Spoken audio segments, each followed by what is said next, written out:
Cotton బ్యారేజీకి ముప్పు పొంచి ఉందా?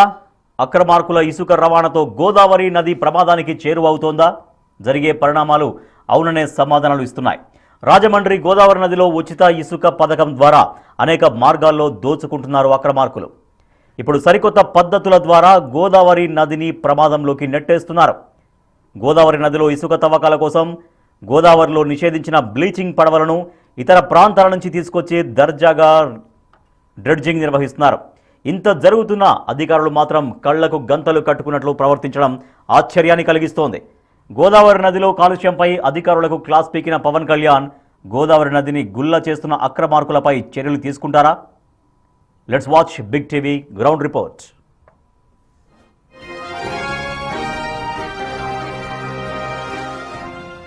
సాధారణంగా ఏదైనా నదిలో డ్రెడ్జింగ్ బోట్ల ద్వారా తవ్వకాలు జరపాలంటే సంబంధిత ప్రాజెక్టు బలహీనపడి ఉండాలి.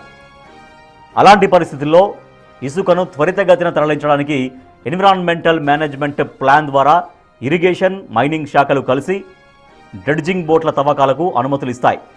కానీ ఇక్కడ పరిస్థితి అలా లేదు. దీని వెనుక ఎవరైనా బడాబాబులు ఉన్నారా? అలాంటి బడాబాబులను సైతం పర్యావరణ శాఖ మంత్రి పవన్ కళ్యాణ్ ఏమీ చేయలేరా అనే చర్చ రాజమండ్రి రూరల్లో పెద్ద ఎత్తున జరుగుతోంది.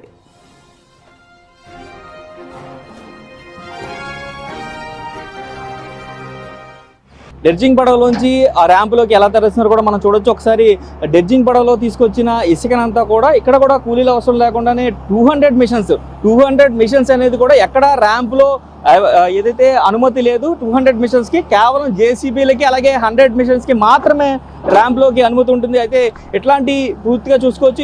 ఇది కూడా ఒక ఇసుక ర్యాంప్కి సంబంధించిన పాయింట్. అయితే ఇసుక ర్యాంప్కి సంబంధించి 100 మిషన్సే వాడాలి. చూడొచ్చు ఒకసారి డెడ్జింగ్ మిషన్ ఎలా ఉంటుందని చూడొచ్చు. ఇదంతా కూడా డెడ్జింగ్కి సంబంధించిన మోటార్. ఈ మోటార్ ద్వారా కూడా పూర్తిగా అయితే ఇసుకని దాంట్లోకి వచ్చే విధంగా కూడా పూర్తిగా వాళ్ళు మొత్తం అంతా కూడా దాంట్లో సిస్టమ్ అంతా ఉంటుంది. అయితే ఇదంతా కూడా కొత్త బోట్ ఇక్కడ నుంచి కూడా తీసుకొచ్చింది కాదు, ఇది ఇతర ప్రాంతం నుంచి తీసుకొచ్చిన బోట్ లాగా అయితే కనిపిస్తుంది. పూర్తిగా చూడొచ్చు మనం ఇట్లాంటి 200 మిషన్స్ ద్వారా కూడా ఈ 200 మిషన్స్ ఉపయోగించి ఆ పడవ ద్వారా తెచ్చిన ఇదంతా కూడా ఇసుకనంతా కూడా మొత్తం అంతా కూడా డంప్ చేస్తున్న పరిస్థితి కనిపిస్తుంది. ఇక్కడ కార్మికులకి ఎక్కడా కూడా ఉపాధి కలిగించట్లేదు. ఇది మాత్రం క్లియర్ కట్గా కనిపిస్తుంది. కేవలం ఇసుక కార్మికులకి ఇటు పక్కన బోట్ మ్యాన్ అసోసియేషన్ పేరు చెప్పుకుని ఆ పడవ పర్మిషన్లు తీసుకుంటున్నారు. అయితే ఇక్కడ ఉపయోగించే పడవలు కూడా డెడ్జింగ్ బోట్లు అలాగే ఇసుక కార్మికులకి కూడా ఎక్కడా కూడా వీరు ఉపాధిని అయితే కల్పించని పరిస్థితే కనిపిస్తుంది. ఇది కూడా చూడొచ్చు.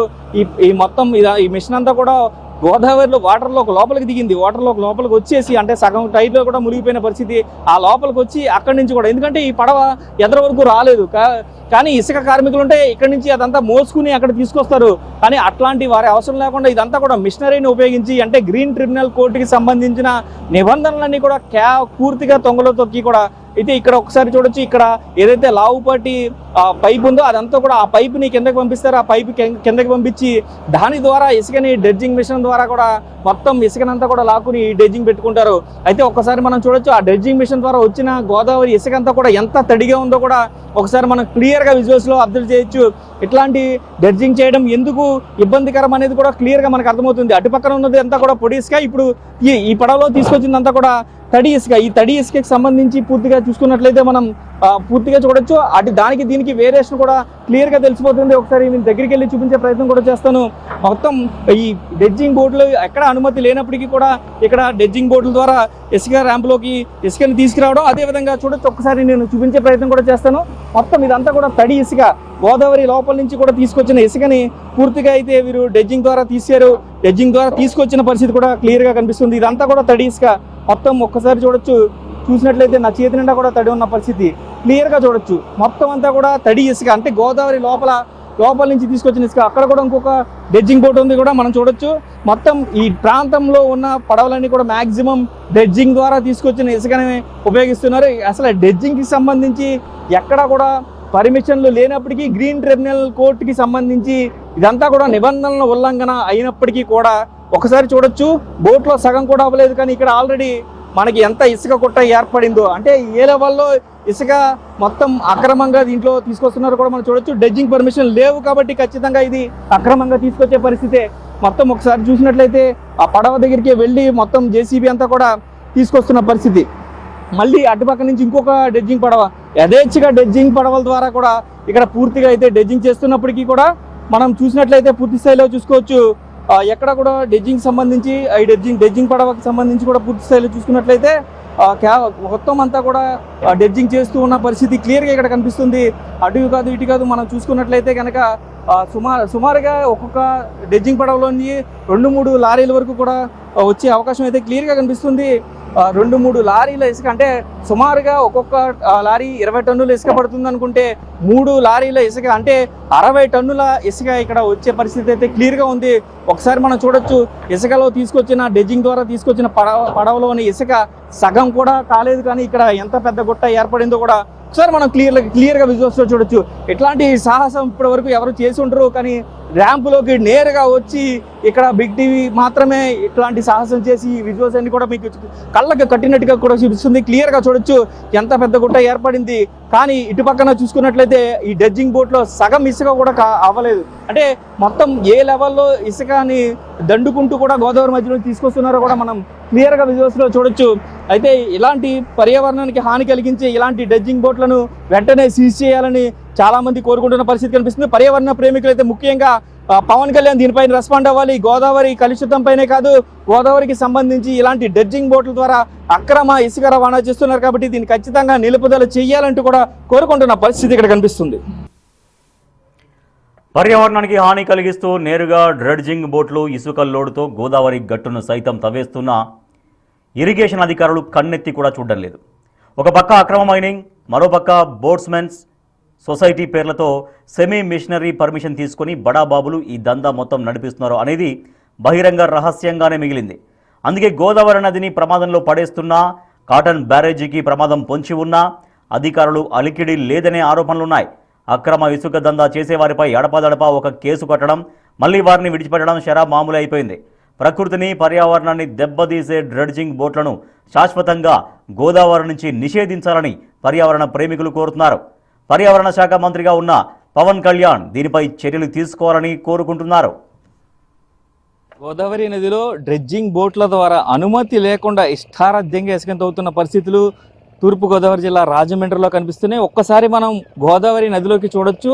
డ్రెడ్జింగ్ బోట్ల ద్వారా అంటే సాధారణంగా ఈ పడవల ద్వారా తీసేదంతా కూడా ఇసుక కార్మికులు ఉంటారు. ఇసుక కార్మికులు ఇటు పక్కన బోట్మెన్ అసోసియేషన్ ద్వారా, బోట్మెన్ సొసైటీల ద్వారా కూడా పూర్తిగా అయితే ఈ ఇదైతే డెడ్జింగ్ కాకుండా మనుషుల ద్వారా మధ్యలోకి వెళ్ళి ఇసుక పూడుకుపోయిన ప్రాంతాలలో అక్కడ ఈ ఇసుక కూలీలందరూ కూడా ఇసుక కార్మికులు దాన్ని లోడ్ చేసుకుని వస్తుంటారు. కానీ ఇక్కడ పరిస్థితి దీనికి భిన్నంగా ఉంది. ఒకసారి చూడొచ్చు మనం డెడ్జింగ్ బోట్ల ద్వారా అంటే డెడ్జింగ్ చేయడానికి అనుమతి లేదు. గ్రీన్ ట్రిబ్యునల్ కోర్టు ఆదేశాల ప్రకారం కూడా చూసుకున్నట్లయితే ఎక్కడ కూడా డెడ్జింగ్ చేయడానికి పర్మిషన్ అయితే లేదు. కానీ వీరు స్పష్టంగా ఇక్కడ డెడ్జింగ్ చేస్తున్నారు. మనం క్లియర్గా చూడొచ్చు. డెడ్జింగ్ బోట్లు 1 కాదు 2 కాదు 10ల సంఖ్యలో, అది కూడా బ్యారేజ్కి అత్యంత సమీపంలో. ఒక్కసారి మనం ఆ బ్యారేజ్ని కూడా ఒకసారి చూపించే ప్రయత్నం అయితే చేస్తున్నాడు మన కెమెరా పర్సన్ రవి. ఒకసారి చూడొచ్చు, బ్యారేజ్కి ఒక 500 మీటర్ల వరకు కూడా ఎక్కడ కూడా డెడ్జింగ్ కానీ లేదంటే ఇసుక తవ్వకాలు కానీ జరపకూడదు. కానీ బ్యారేజ్కి అత్యంత సమీపంలో డైరెక్ట్గా డెడ్జింగ్ చేస్తున్నారంటే ఎంత దర్జాగా వీరు ఇసుక అక్రమ మార్గాలలో తీస్తున్నారనేది చూడొచ్చు. ఒకసారి డ్రెడ్జింగ్ చేయడం వల్ల పూర్తిగా చూడొచ్చు ఆ బోట్ ఎంత ప్రమాదకరంగా ఉందో చూడొచ్చు. డ్రెడ్జింగ్ చేస్తున్నారు, అది కూడా దాంట్లో ఫుల్లీ లోడెడ్ అనమాట. ఫుల్లీ లోడెడ్ అంటే పూర్తిగా ఆ ఇసుక అంతా కూడా కార్మికులతో ఉంది కాదు, మోటార్లతోటి పైకి తీసిన ఇసుక అదంతా కూడా డ్రెడ్జింగ్ బోట్ అంటే అదే డ్రెడ్జింగ్ చేయడం అంటే ఆ గోదావరి ప్రాంతంలో నడి మధ్యలోంచి ఆ మోటార్ల ద్వారా అయితే ఇసుకని పైకి తోడి ఆ పైకి తోడిన ఇసుకని పూర్తిగా గట్టికి తీసుకొస్తున్న పరిస్థితి మనం క్లియర్గా విజువల్స్లో చూస్తున్నాం. అయితే పూర్తి స్థాయిలో చూడొచ్చు, వీరికి ఎక్కడా కూడా భయం అనేదే లేదు. గోదావరిలో అది కూడా మిట్ట మధ్యాహ్నం ప్రాంతంలో కూడా పూర్తిగా పొద్దున్న నుంచి రాత్రి వరకు కూడా రాత్రి పగలోని లేకుండా ఈ డెడ్జింగ్ పడవల ద్వారా డెడ్జింగ్ చేయడం, ఈ డెడ్జింగ్ చేసిన ఇసుకని ఇష్టారాధ్యంగా అమ్ముకోవడం. అయితే పూర్తి స్థాయిలో చూడొచ్చు. బోట్మెన్ అసోసియేషన్ అని చెప్పి బోట్మెన్స్ అసోసియేషన్ సంబంధించి వాళ్ళు పర్మిషన్స్ తీసుకుంటారు. వారి పర్మిషన్స్ తీసుకున్న తర్వాత వెనక ఉండి కొంతమంది బడాబాబులు ఈ దందా అంతా కూడా నడుపుతున్నారని అయితే పుకార్లు చక్కెర్లు కొడుతున్నప్పటికీ కూడా ఖచ్చితంగా ఇది అధికారుల వైఫల్యం అని చెప్పుకోవాలి. చూడొచ్చు మనం డెడ్జింగ్ బోట్లు 1 కాదు 2 కాదు అనేక డెడ్జింగ్ బోట్లు ఉన్నాయి. ఇక్కడ 2 గట్టికి వస్తుంటే అటు పక్కన చూడొచ్చు. ఒకసారి గోదావరి మధ్యలో డెడ్జింగ్ ఎలా జరుగుతుందో కూడా చూపించే ప్రయత్నం అయితే చేస్తున్నాడు మన కెమెరా పర్సన్ రవి. అయితే ఒకసారి చూడొచ్చు, గోదావరి నడి మధ్యలో పూర్తిగా చూసినట్లయితే డెడ్జింగ్ సంబంధించి ఆ విజువల్స్ మనం చూడొచ్చు. మొత్తం అదంతా కూడా మోటార్ ఆన్లో ఉండడం ద్వారా నీటిని తిప్పి కూడా పూర్తి స్థాయిలో చూసుకున్నట్లయితే అక్కడ ఆ ఇసుకనంతా కూడా పైకి తోడుతూ ఉంటుంది. అది డెడ్జింగ్ మోటార్ ఉంటుంది దాంట్లో. ఆ డెడ్జింగ్ పడవలు అనేది ఎప్పుడో బ్యాన్ చేశారు ఆంధ్రప్రదేశ్లో, కానీ ఇప్పుడు మళ్ళీ ఎక్కడి నుంచో కూడా ఈ డెడ్జింగ్ పడవలన్నీ తీసుకొస్తున్నారు. డెడ్జింగ్ పడవలు తీసుకొచ్చి మళ్ళీ ఇక్కడ డెడ్జింగ్ అనేది మొదలుపెట్టారు.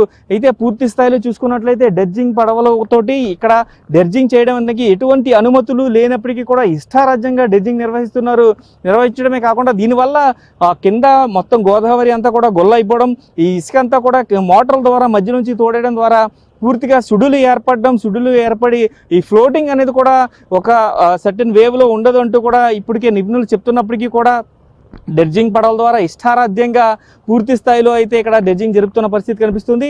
ఇలా డెడ్జింగ్ చేసి తీసుకొచ్చిన ఇసుక సుమారుగా చూసుకున్నట్లయితే మనకి 4-5 లారీల స్ట్రెంత్ ఉండే ఇసుకని ఆ గోదావరి మధ్య నుంచి తీసేస్తున్నారు. ఇలాగ డెడ్జింగ్ పడవలు రోజుకి 4 నుంచి 5 ట్రిప్పులు వేస్తున్నాయంటూ కూడా ఈ ప్రకృతి పర్యావరణానికి సంబంధించి కూడా ఇది చాలా హానికరం అని కూడా చెప్తున్న పరిస్థితి కనిపిస్తుంది. అయితే పర్యావరణాన్ని ఖచ్చితంగా దెబ్బతీసేది అంటే ఎన్విరాన్మెంటల్ పర్మిషన్స్ ఖచ్చితంగా ఉండవు. ఎందుకంటే గ్రీన్ ట్రిబ్యునల్ కోర్ట్ అనేది ఎప్పుడైతే డెడ్జింగ్ పడవలకి అనుమతి లేదని చెప్పిందో ఖచ్చితంగా ఈసీ క్లియరెన్స్ ఉండదు, ఎన్విరాన్మెంటల్ క్లియరెన్స్ అనేది ఉండదు. కాబట్టి వీరు దీన్ని చేయడానికి ఎట్టి పరిస్థితుల్లో వీలుండదు. కానీ వీరు మాత్రం దజ్జాగా హుందాగా గోదావరిలో చూడొచ్చు పట్టపగలే డెడ్జింగ్ చేస్తున్న పరిస్థితి కనిపిస్తుంది. అయితే ఇదివరకు కాస్త జడిసి రాత్రి వేళల్లో అక్కడక్కడ అడపదడప జరుగుతూ ఉండేవి.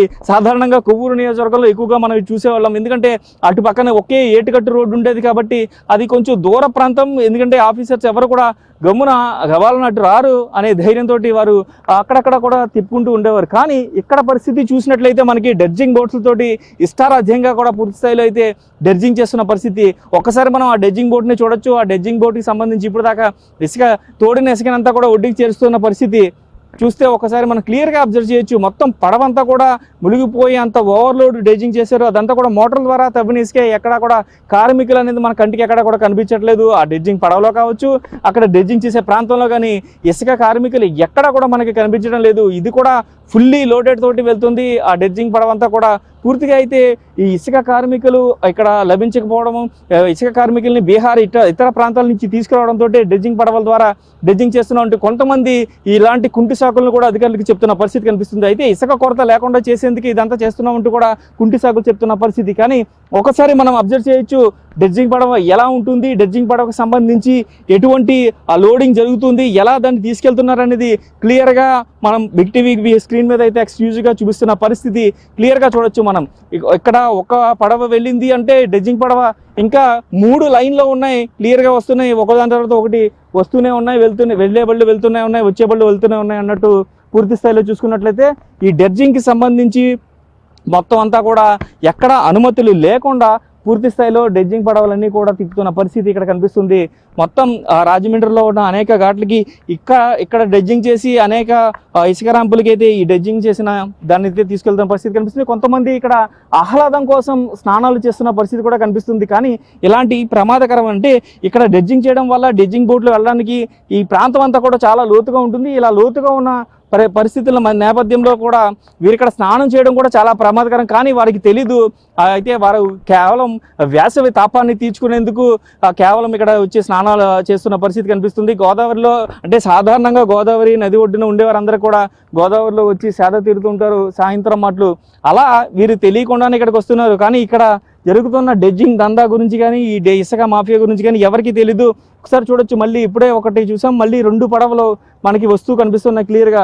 డెడ్జింగ్కి సంబంధించి ఇట్లాంటి డెడ్జింగ్ పడవలు అనేది డెడ్జింగ్ చేసి తీసుకువెళ్ళడం అనేది నేరం అని తెలిసినప్పటికీ గ్రీన్ ట్రిబ్యునల్ కోర్టు ఆదేశాలకి విరుద్ధంగా అయితే డెడ్జింగ్ చేస్తూ ఉన్న పరిస్థితి ఇక్కడ కనిపిస్తుంది. ఒకటే కాదు, 2 కాదు, 10ల సంఖ్యలో డెడ్జింగ్ పడవలతోటి పెద్ద ఎత్తున ఇసుక మాఫియా రచ్చిపోతుందని చెప్పుకోవాలి. డెడ్జింగ్ పడవలను ఇతర ప్రాంతాల నుంచి కూడా తెప్పించి ఇక్కడ డెడ్జింగ్ చేస్తున్న పరిస్థితి కనిపిస్తుంది. అయితే ఇటువంటి పడవలకి కానీ ఇటువంటి పడవలు నదిలోకి వెళ్ళడానికి కానీ అనుమతులు ఉండవు. కానీ ఎక్స్ట్రా రాజ్యంగా అయితే మొత్తం డెడ్జింగ్కి సంబంధించి మొత్తం డ్రెడ్జ్ చేసి ఆ ఇసుకనంతా కూడా గోదావరి నది మధ్య నుంచి తవ్వి అదంతా కూడా ఇష్టరాజ్యంగా తీసుకువెళ్ళిపోతున్నా కూడా పట్టించుకునే అధికారులు ఇక్కడ లేరు. ఇటు పక్కన ఇరిగేషన్ అధికారులు కావచ్చు, మైన్స్ అధికారులు కావచ్చు, ఎవరు కూడా కన్నెత్తే చూసి పాపాన పోవట్లేదనే చెప్పుకోవాలి. పూర్తి స్థాయిలో చూసుకున్నట్లయితే గోదావరిలో ఇసుక డెడ్జింగ్ అనేది నిబంధనలకు విరుద్ధం అయినప్పటికీ కూడా అయితే ఇది కూడా పర్యావరణ శాఖకి సంబంధించింది. పర్యావరణ శాఖకి సంబంధించిన మినిస్టర్గా డిప్యూటీ సీఎం పవన్ కళ్యాణ్ ఉన్నారు. నిన్న కాక మొన్న ఇక్కడ కాలుష్యానికి సంబంధించి, గోదావరి కాలుష్యానికి సంబంధించి మొత్తం దాని మీద వెరిఫికేషన్ చేసిన పవన్ కళ్యాణ్ దీని మీద కూడా దృష్టి పెట్టాలంటూ కూడా కొంతమంది కోరుకుంటున్న పరిస్థితి కనిపిస్తుంది. అయితే పర్యావరణానికి ఇబ్బంది కలిగే ఇట్లాంటి డెడ్జింగ్ పడవల ద్వారా డెడ్జింగ్ చేస్తూ ఉండడం ఇటు పక్కన గోదావరికి కూడా ఎంతో హానికరం చెప్తున్న పరిస్థితి కనిపిస్తుంది. ఒక ఫ్లడ్ వచ్చినప్పుడు ఖచ్చితంగా డెడ్జింగ్ చేసిన ప్రాంతం మొత్తం కూడా సుడులు ఏర్పడతాయి. అంటే ఇప్పుడు కొంచెం వాటర్ తక్కువగా ఉంది. అదే మనకి గోదావరి సీజన్ వచ్చినప్పుడు, తర్వాత ఫ్లడ్ సీజన్ వచ్చినప్పుడు ఖచ్చితంగా దీనికి సంబంధించి అనేక వేవ్స్ వస్తాయి. వాటర్ ఫ్లోటింగ్ ఎక్కువ ఉంటుంది. వాటర్ ఫ్లోటింగ్ ఎక్కువ ఉన్నప్పుడు ఆ ప్రాంతం, డెడ్జింగ్ చేసిన ప్రాంతం అంతా కూడా పెద్ద పెద్ద సుడులు ఏర్పడి ఆ సుడిగుండాల కింద మొత్తం కిందకి నేలంతా కూడా గొల్లైపోయే పరిస్థితి కనిపిస్తుంది. అలా గొల్లైపోయిందంటే ఫ్లోటింగ్ అనేది మరింత పెరిగిపోయే అవకాశం ఉంటుంది. అయితే ఇలాగా ఇదైతే చూసుకున్నట్లయితే మనం ఇక్కడ బ్యారేజ్ ఏదైతే ఉందో ధవళేశ్వరం బ్యారేజ్కి అత్యంత సమీపంలో ఇట్లాంటి డెడ్జింగ్ జరగడం అనేది ఈ బ్యారేజ్ కూడా ఎంతో ప్రమాదం అని చెప్తున్నారు. అయితే పూర్తి స్థాయిలో చూసుకున్నట్లయితే ఇటు పక్కన బ్యారేజీ చాలా క్లిష్ట పరిస్థితుల్లో ఉన్నప్పటికీ మొన్నే దానికి సంబంధించి 175 గేట్లకి సంబంధించి మరమ్మతులు చేయడానికి కూడా ఇప్పటికే ప్రభుత్వం అయితే అనుమతినిచ్చింది. ఒకసారి మనం అటుపక్కన డెడ్జింగ్ బోట్ చూడొచ్చు. ఒకసారి ఆ డెడ్జింగ్ బోట్ ఎలా వెళ్తుందో చూడొచ్చు, ఎంత ప్రమాదకరంగా వెళ్తుంది అనేది కూడా ఒకసారి మనం క్లియర్గా విజువల్స్లో అబ్జర్వ్ చేయొచ్చు.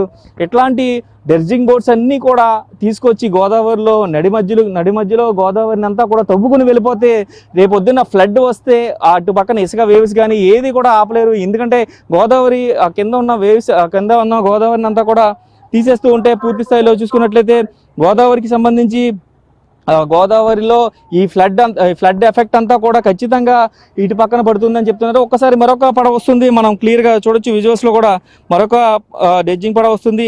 ఈ డెడ్జింగ్ పడవను కూడా మనం చూడొచ్చు. ఇది ఇంకా ఓవర్లోడెడ్, అంటే ఒక్కదానికి మించి ఒకరికి మించి ఒకరు ఎక్కువ తీసుకెళ్ళాలి అని ఆతృత, మొత్తం వారి ప్రాణాలు కూడా రిస్క్లో పెడుతున్న పరిస్థితి క్లియర్గా చూడొచ్చు. ఒకసారి దీనికి సంబంధించి పడవకి వేయాల్సిన వెయిట్ కంటే కూడా ఓవర్లోడ్ వేస్తున్నారు. పూర్తిగా అది సగం వరకు కూడా మునిగిపోయిందే పరిస్థితి కూడా చూడొచ్చు. మనం అది వాటర్లో ఏదైతే వాటర్ దాని లెవెల్కి కూడా వచ్చేసింది మనం క్లియర్గా అబ్జర్వ్ చేయొచ్చు. ఇంత పెద్ద ఎత్తున ఇక్కడ డెడ్జింగ్ జరుగుతున్నప్పటికీ కూడా అధికారులు ఎందుకు పట్టించుకోవట్లేదు అనే ప్రశ్నలు పర్యావరణ ప్రేమికుల దగ్గర నుంచి కూడా ఉత్పన్నమవుతున్న పరిస్థితి కనిపిస్తుంది.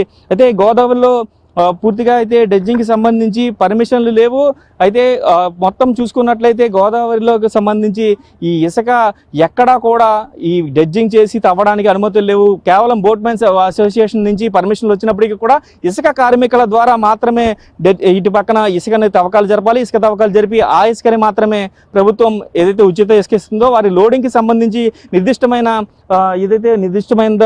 ఇది చేశారో, పూర్తిగా చూసుకున్నట్లయితే ఈ లోడింగ్కి సంబంధించి నిర్దిష్టమైన ధరని నిర్ణయించారో ఆ ధరకి మాత్రమే విక్రయించాల్సి ఉంటుంది. కానీ పూర్తి స్థాయిలో చూసుకున్నట్లయితే ఇటు పక్కన డెడ్జింగ్ చేస్తున్నారు, ఒక పక్క అధిక రేట్లకు కూడా అమ్ముతున్నారంటూ కూడా చెప్తున్న పరిస్థితి కనిపిస్తుంది. ఏదేమైనప్పటికీ కూడా ఇలాంటి డెడ్జింగ్ చేయడం అనేది పర్యావరణానికి కూడా చాలా ఇబ్బందికరం. కాబట్టి డిప్యూటీ సీఎం పవన్ కళ్యాణ్ కూడా దీని మీద ఖచ్చితమైన దృష్టి పెట్టాలి.